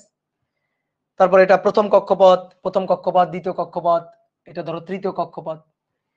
এবার কি করা হয়েছে, একটা ইলেকট্রন এসে হিট করছে এটাকে, একটা ইলেকট্রন এভাবে গিয়ে হিট করছে, এই যে একটা ইলেকট্রন হিট করছে, ধাক্কা লাগাইছে। তো ধাক্কা লাগলে কি হয়েছে, 18 মেগা মেগা 18 সরি মেগা না 18 ইলেকট্রোভোল্ট শক্তি সম্পন্ন একটা ইলেকট্রন। এই ইলেকট্রনের যে শক্তিটা, এটা E1 বললাম, ইনিশিয়াল শক্তি, বা EI বললাম, এটা হচ্ছে 18 ইলেকট্রোভোল্ট শক্তি সম্পন্ন একটা ইলেকট্রন। এই ইলেকট্রন গিয়ে এই হাইড্রোজেন অ্যাটমটাকে হিট করছে, ধাক্কা দিছে। তো ধাক্কা দিলে কি হয়েছে, এটা উত্তেজিত স্তরে গমন করছে, ইলেকট্রনটা উত্তেজিত কক্ষপথে গমন করছে। দেখো ধাক্কার ফলে H পরমাণু ধাক্কা লাগলো, ধাক্কার ফলে পরমাণুটি উচ্চতর শক্তিতে উত্তেজিত হলো। এই যে উচ্চতর শক্তিতে উত্তেজিত হওয়ার মানেটা হচ্ছে নিম্ন নিম্ন অরবিটের যে ইলেকট্রনটা সেটা লাফ দিয়ে উচ্চতর কোন একটা কক্ষপথে চলে গেছে। কোন কক্ষপথে আমরা তো জানি না, তবে উচ্চতর কোন একটা কক্ষপথে চলে গেছে। তাহলে ধরি আমরা এই যে প্রথমে হাইড্রোজেন অ্যাটমের যে প্রথম ইলেকট্রনটা, সেটা তো প্রথম কক্ষপথে থাকে। তো সেটা ইলেকট্রনটাকে হিট করার পরে, ইলেকট্রন এটাকে এসে আঘাত করার পরে এটা লাফ দিয়ে উপরের স্তরে, উপরের এই কক্ষপথে এখানে গমন করছে, এখানে চলে গেছে লাফ দিয়ে। ঠিক আছে, লাফ দিয়ে চলে গেছে, এবং ধাক্কা লাগার পরে ইলেকট্রনটা পরবর্তীতে ধাক্কা লাগে, ইলেকট্রন আবার চলে গেছে। এই যে ধাক্কা লাগার পরে ইলেকট্রনটা আবার চলে গেল। তো ধাক্কা লাগার পরে এই ইলেকট্রনের এনার্জি কিন্তু আর আগের মতো নাই, 18 ইলেকট্রোভোল্ট নাই। ইলেকট্রনের ফাইনাল এনার্জি, এটাকে আমরা বললাম EF, এটা হচ্ছে ইলেকট্রনের ফাইনাল এনার্জিটা। তো এটা কিন্তু আগের মতো 18 ইলেকট্রোভোল্ট নাই। কেন নাই? কারণ এই ইলেকট্রনটা যখন এই হাইড্রোজেন অ্যাটমের ওই যে ইলেকট্রনটাকে আঘাত করছে, তখন তো এই ইলেকট্রন থেকে এই যে ইলেকট্রনটা, এটা কিছু শক্তি শুষে নিয়েই তো উপরের স্তরে গেছে। ঠিক আছে, শুষে নিয়েই কি হয়েছে, উপরের স্তরে গেছে। ফলে ইলেকট্রনের আর এনার্জি, ধাক্কার পরে এনার্জি আর 18 ইলেকট্রোভোল্ট নাই, কমে গেছে, কিছুটা কমে গেছে। তাহলে যে শক্তিটা কমে গেছে, সেই শক্তিটাই খরচ হয়েছে এই প্রথম কক্ষপথের ইলেকট্রনটাকে উচ্চতর কোন একটা কক্ষপথে পাঠাইতে। ঠিক আছে, এই ইলেকট্রনের কাছ থেকেই শক্তি শোষণ করে নিয়ে লাফ দিয়ে উপরের স্তরে চলে গেছে। এবার কথা হচ্ছে কি, ইলেকট্রন এরভাবে উত্তেজিত হয়ে উপরের কক্ষপথে বেশিক্ষণ কিন্তু থাকে না। ঠিক আছে, ঠিক পর মুহূর্তে আবার ইলেকট্রনটা নিম্ন স্তরে গমন করে, যে কক্ষপথে ছিল ওই স্তরে গমন করে, কারণ স্থায়িত্ব অর্জন করতে চাই। তো লোয়ার অরবিটে, সবচেয়ে লোয়ার অরবিটে ইলেকট্রন কিন্তু স্থায়ীভাবে থাকে। তো হাইড্রোজেন অ্যাটমের ইলেকট্রন একটাই, তো লোয়ার অরবিট হচ্ছে স্থায়ী কক্ষপথটা। ঠিক আছে, স্থায়ী কক্ষপথে থাকবে। তো স্থায়ী কক্ষপথে থাকার জন্য সে আবার কি করবে, ওই যে ইলেকট্রনটা উচ্চতর কক্ষপথে গমন করছিল, সেটা আবার পর মুহূর্তে লাফ দিয়ে আবার নিম্ন কক্ষপথে গমন করবে, যে কক্ষপথে সে ছিল সেই কক্ষপথে সে গমন করবে। তো সেই কক্ষপথে যদি গমন করে, তাহলে ওই ইলেকট্রনটা আবার শক্তি বিকিরণ করবে না? কতটুকু শক্তি বিকিরণ করবে? খুব সহজ কথা, যতটুকু শক্তি নিয়ে সে লাফ দিয়ে উপরের কক্ষপথে গেছিল, ঠিক ততটুকু শক্তি নিয়ে আবার সে নিচের কক্ষপথে, ততটুকু শক্তি বিকিরণ করে সে আবার নিচের কক্ষপথে গমন করবে। তুমি ছিলে একতলায়, তোমাকে এসে আমি মনে করো যে আমার কাছে 50 টাকা ছিল, তোমাকে আমি কিছু টাকা দিছি, ধরো 50 টাকা না, আমার কাছে 5000 টাকা ছিল, তুমি নিচতলায় থাকো, তো তোমাকে আমি মনে করো যে 2000 টাকা দিলাম, আমার কাছে 5000 আছে, 2000 টাকা তোমার দিলাম, তুমি এখন বড় লোক হয়ে গেলা, বড় লোক হয়ে লাফ দিয়ে উপরের কক্ষপথে চলে গেছো, মানে দোতলায় চলে গেছো, এখন তুমি দোতলায় থাকবা। ঠিক আছে, দোতলার ভাড়া বেশি, দোতলায় থাকবা। কিন্তু এই যে দোতলায় আমি পাঠাই দিলাম তোমারে, পাঠাই দেওয়ার পর আমি চলে গেলাম, আমার কিন্তু আর 5000 টাকা নেই, আমার কাছে এখন 3000 টাকা আছে, কারণ 2000 টাকা আমি তোমার দিয়ে দিছি। তো তুমি উপরের যে কক্ষপথে, উপরের কক্ষপথে বেশিক্ষণ থাকতে পারবা না, দোতলায় বেশিক্ষণ থাকতে পারবা না, তোমার আসলে অনেক মানে নিচতলায় থাকা অভ্যাস, ওইখানে তুমি স্থায়িত্ব অর্জন করো। তো তুমি আবার কি করবা, নিচতলায় চলে আসবা। তাহলে ওই 2000 টাকা যেটা আমি তোমার দিলাম, সেটা আবার ছাড়ে দিতে হবে আর কি, সেই শক্তিটা আবার বিকিরণ করতে হবে। তাহলে আমি যদি বলি এই ইলেকট্রন যখন নিচের কক্ষপথে গমন করবে তখন সে শোষিত শক্তির সমপরিমাণ শক্তি সে বিকিরণ করবে। তো সেই বিকিরণ শক্তিটাই আমরা একটা ফোটনের মাধ্যমে পাইলাম, যে ফোটনের তরঙ্গ দৈর্ঘ্য, এই ফোটনের তরঙ্গ দৈর্ঘ্য এটা হচ্ছে 1650 অ্যারমস্ট্রং। অর্থাৎ উপরে যে বাংলা কথা এখানে উদ্দীপকটা যেটা বলা আছে সেটা আমি এঁকে ফেলছি অলরেডি, তাহলে দেখো বিকিরিত ফোটনের তরঙ্গ দৈর্ঘ্য পাচ্ছি, তরঙ্গ দৈর্ঘ্য থেকে কম্পাঙ্ক পাবো, কম্পাঙ্ক থেকে শক্তি পাবো। তো এই যে শক্তিটা, এই শক্তিটাই তো বিকিরণ করে সে আবার পুনরায় প্রথম কক্ষপথে বা নিম্ন কক্ষপথে ফেরত গেছে। তাহলে সে কতটুকু ইলেকট্রনের কাছ থেকে কতটুকু শক্তি সে শুষে নিছিল, সেটা আমি বের করে নিতে পারবো না। সেই শক্তিটাই তো এই ফোটনের শক্তি, শেষ কথা, শেষ। ক্লিয়ার? তাহলে আমরা ফোটনের শক্তিটা হিসাব করি, যে ফোটনের শক্তি আর কম্পাঙ্ক এটা চাইছে কিন্তু। তাহলে কম্পাঙ্ক তো F, F equal to C divided by lambda. ঠিক আছে, এটা তুমি বের করবা। আর আমাদের লাগবে শক্তি, তো শক্তি কত? শক্তি equal to h c divided by lambda. তো মান বসে আসো। এইচ হচ্ছে 6.626 into 10 to the power minus 34, 3 into 10 to the power 8, lambda হচ্ছে 1650 আর্মস্ট্রং, 1650 গুণ 10 টু দি পাওয়ার 10। তো এটা আসবে জুল এককে। এটা আসবে জুল এককে, তাকে ভাগ দিবা 1.6 into 10 to the power minus 19 দিয়ে, বুঝছো? তাহলে একবার ইলেকট্রোভোল্ট এককে চলে আসবে। 6.626 exponential function minus 34 into 3 exponential function 8 divided by 1650 exponential function minus 10 into 1.6 exponential function minus 19। তাহলে 7.5295 এত ইলেকট্রোভোল্ট, এত ইলেকট্রোভোল্ট, এটা হচ্ছে বিকিরিত ফোটনের শক্তি। ঠিক আছে, এটাই হচ্ছে বিকিরিত ফোটনের শক্তি।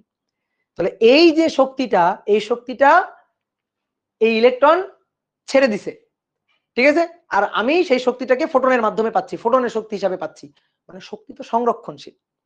তাহলে এই শক্তিটা আসছিল কোত্থেকে? এই শক্তিটাই এই ইলেকট্রনের কাছ থেকে আসছিল। ইলেকট্রন যখন হিট করছিল তখন এই ইলেকট্রনের কাছ থেকেই এই নিম্নতম কক্ষপথের যে ইলেকট্রনটা ছিল এখানে কক্ষপথে, সে এই ইলেকট্রনের কাছ থেকেই শক্তিটা শোষণ করে নিছে। তাহলে এই ইলেকট্রনের কতটুকু শক্তি হারাই গেছে সেটা কিন্তু আমরা বের করে ফেলছি অলরেডি। এই যে এতটুকু শক্তি এই ইলেকট্রনের হারাই গেছে। তাহলে ধাক্কা লাগার পরে, ধাক্কা দেওয়ার পরে ইলেকট্রনের শক্তি, ধাক্কা দেওয়ার পরে ইলেকট্রনের শক্তি, ধাক্কার পরে, তো ধাক্কার পরে শক্তিটাকে ই ফাইনাল বলছি। তাহলে ই ফাইনাল কি হবে? ই ইনিশিয়াল মাইনাস হচ্ছে ই, তো ই ইনিশিয়াল হচ্ছে 18 মাইনাস হচ্ছে 7.5295 এত ইলেকট্রোভোল্ট, এত ইলেকট্রোভোল্ট। তাহলে হিসাব করলে 18 বিয়োগ অ্যান্সার, তাহলে 10.47 ইলেকট্রোভোল্ট। এটা হচ্ছে বিকিরিত ফোটনের শক্তি, সরি এটা হচ্ছে ইলেকট্রনের ফাইনাল এনার্জি। ঠিক আছে, ধাক্কা লাগার পরে যখন ইলেকট্রনটা বের হয়ে গেছে তখন ইলেকট্রন এই এনার্জি নিয়ে চলে গেছে। এবার আসো ইলেকট্রনের বেগ কত তাই চাইছে। তা আগে তো বেগটা বেশি ছিল, কারণ আগে তো শক্তি ছিল এই যে 18 ইলেকট্রোভোল্ট। এখন তো ধাক্কা লাগার পরে শক্তি কমে গেছে, কারণ কিছু শক্তি খরচ হয়ে গেছে। ঠিক আছে, তাহলে এই যে ধাক্কা লাগার পরে এখন শক্তি এইটা, আর এই শক্তিটা তো গতি শক্তি, তাই না? তাহলে গতি শক্তি equal to half m v square, half m v square. তো এখান থেকে বেগ বের করতে হবে। ঠিক আছে, ই ফাইনাল, তাহলে 10.47 into 1.6, 1.6 into 10 to the power minus 19, তারপরে half m v square, half 9.11 into 10 to the power minus 31 ইলেকট্রনের ভর গুণ ভি স্কয়ার। তাহলে এখান থেকে একমাত্র ভি এর মানটা আমরা বের করতে পারবো। তাহলে অ্যান্সার গুণ 1.6 এক্সপোনেনশিয়াল ফাংশন। ক্যালকুলেটর থেকে ডাটা ডিলিট দিবা না, বুঝছো? ডাটা ডিলিট দিলে হবে কি, বারবার তুলতে হবে। তাহলে এটার সাথে এটা গুণ দিলাম, গুণ দিব 2 গুণ দিব, হ্যাঁ, ভাগ দিব 9.11 এক্সপোনেনশিয়াল ফাংশন মাইনাস 31। ঠিক আছে, ওকে, এবার রুট অ্যান্সার। তাহলে ইলেকট্রনের বেগটা পাবো হচ্ছে 1.917 into 10 to the power 6 metre per second. ঠিক আছে, আচ্ছা, অনেকে যারা অলরেডি তো তোমরা পড়ছো ওই যে আধুনিক পদার্থবিজ্ঞানের সূচনা তোমরা পড়ছো, তো আধুনিক পদার্থবিজ্ঞানের সূচনাতে তোমরা কি করো, ওই যে যখন কোনো বস্তুর বেগ আলোর বেগের কাছাকাছি চলে যায় তখন কিন্তু গতিশক্তির সূত্র আর হাফ এমভি স্কয়ার থাকে না, গতিশক্তির সূত্র কিন্তু চেঞ্জ হয়ে যায়। তোমরা দেখবা তোমাদের অপার তো পড়াচ্ছে ওটা। তো অনেকে বলতে পারো ভাই এইখানে আমরা ওই সূত্রটা কেন খাটালাম না? ওই সূত্রটা আমরা খাটাইতাম যদি আলোর বেগের কাছাকাছি যাইতো, কিন্তু এটা আলোর বেগের কাছাকাছি না, 10 টু দি পাওয়ার 6। এখন আলোর বেগ হইতে 10 to the power 7, 10 to the power 8। ঠিক আছে, এটা আলোর বেগের অনেক কম। পার্সেন্টেজে যদি চিন্তা করি, এটা আলোর বেগের কত পার্সেন্টেজ দেখি আসো তো, পার্সেন্টেজে যদি চিন্তা করি তাহলে এটা আলোর বেগের কত পার্সেন্টেজ আসো তো দেখি, আলোর বেগের কত পার্সেন্টেজ গুণ 100, পার্সেন্টেজে চিন্তা করলে এটা আলোর বেগের 0.63%, 0.63%, আলোর বেগের 0.63%, মানে খুবই সামান্য। কি ক্লিয়ার? ঠিক আছে, খুবই সামান্য। এই কারণে এখানে ওই সূত্র খাটবে না, গতিশক্তির থিওরি অফ রিলেটিভিটির যে সূত্র, ওই সূত্র খাটবে না। কি ক্লিয়ার? 80% পর্যন্ত হ্যাঁ ইউজ করা যায়। অনেকে এটা প্রশ্ন করে যে কেন এটা হচ্ছে না ভাই, আমরা কেন ওই সূত্র নিচ্ছি না? ঠিক আছে, কারণ আমি দেখালাম যে আলোর বেগের মানটা আলোর বেগের যে মানটা তার তুলনায় এই বেগের মানটা অনেক কম, এই কারণে কিন্তু আমরা এই সকল ক্ষেত্রে হাফ এম বি স্কোয়ারই ব্যবহার করি। ঠিক আছে, এই সকল ক্ষেত্রে হাফ এম বি স্কোয়ারই আমরা ব্যবহার করি, বুঝছো? তাহলে আজকে আর কি পড়াবো বলো?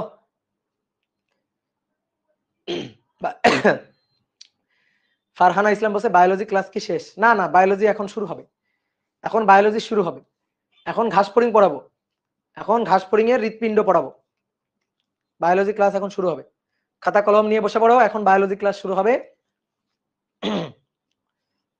বান্দর, এরা খুব বান্দর।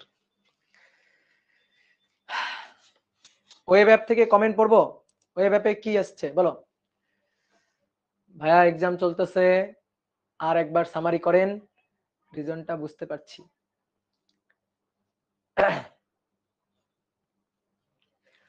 দিন দিন ইয়ং হয়ে যাচ্ছি, ইয়ং হয়ে আর কি লাভ? আইমান সাদিক বিয়ে করে নিল, ইয়ং হয়ে আর লাভ নাই, বিয়ে হবে না। ওকে, তাহলে তাহলে আজকে শেষ, টাটা, বাই বাই।